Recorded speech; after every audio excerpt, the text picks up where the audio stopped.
Okay, so I've been working on this baby quilt, which is made out of these lovely handmade lace 1800s dressing gowns that are soft and flowy and wonderful. And then these baby blankets that were handmade during I would say the 50s is when these were made. So some of the goals of this project was we're trying to preserve what's special of each unit that goes, of each sort of harvested piece that goes into the finished quilt.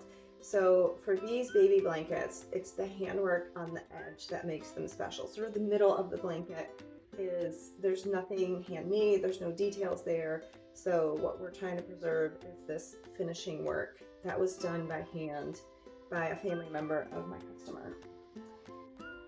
We will be cutting about 42 of these squares that are 7 by 7, and you want an assortment out of the baby blankets that you have, and you want to sort of preferentially take the pieces around the edge that have that edge work detail if you're going to be making something similar. So 42, and then you will need the same 7 by 7 inch muslin square and 42 of these. So there's just a lot of cutting, and if everything is pre-cut, the assembly and everything goes a lot faster. There's no reason to wait on this for the cutting unless you really plan on putting this up for a good length of time. Muslin doesn't have the most stable edge, so if this is going to be handled and schlepped in and out, you might wait on cutting the muslin. You will need 78 of these muslin insert squares, and these are 4 by 4.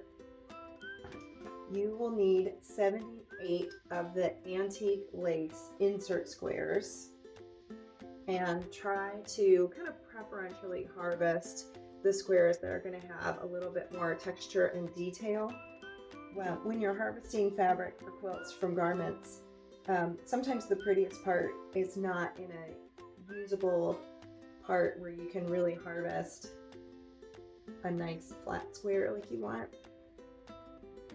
When you're working with vintage fabrics, nothing's going to go as planned. It's not flat, perfect, on-grain, modern yardage that you can square up and trim away. So sometimes you have to be a little bit creative and troubleshoot and problem solve on your feet as you go.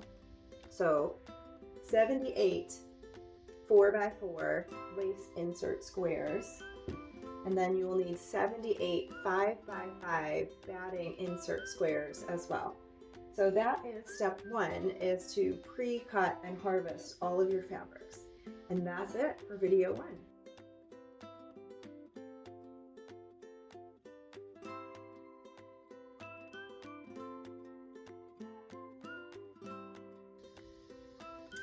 So just a couple of quick ideas.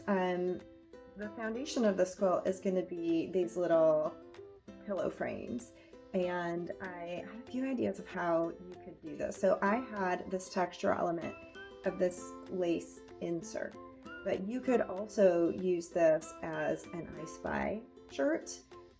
Little pieces of baby onesies would tend to fit well. The area that you end up with this particular pattern is about a 3.5 inch square in the center there. So using up your scraps, the other thing that I love about this pattern is the scrap batting. You're going to use a lot of batting, but you only have to find a 5 by 5 piece to make it usable. So if you are like me and you have literally bins of batting that you have trimmed off of other pieces, and you can only make so many pot holders, you can only make so many small projects. This is a big project that can make use of small pieces of fabric and batting and really be a great scrap buster. So I'm really excited to see what people come up with for this pattern when they do their own design work and colorways, and you can get really creative about what you put in the middle and what you put on the outside.